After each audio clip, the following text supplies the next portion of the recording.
The entire plan, every number, projection, and step was generated by ChatGPT. I asked it a simple question: can you build me a realistic path to early retirement? Let's be honest, early retirement usually feels like a fantasy. Financial advisors can be expensive and intimidating, so I ran an experiment with ChatGPT.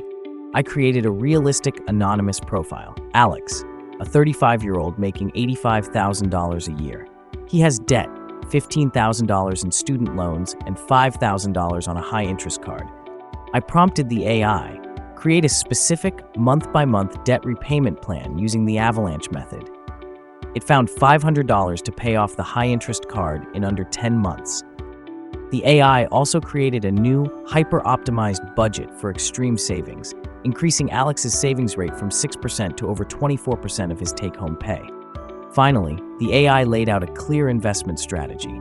Alex would cross the $1 million mark at age 49 and hit $1.5 million at 52. However, it can't know individual risk tolerance or give advice on advanced tax strategies, and its plan ignores life's chaos, a job loss, or medical emergency. As a blueprint, the AI plan is viable. The real power is in using AI for the heavy lifting, while you adapt it and consult professionals. I challenge you to try it. Pick one small financial goal, feed detailed prompts to an AI, and share what you discover in the comments. If you found this valuable, hit that like button and be sure to subscribe. Thanks for watching.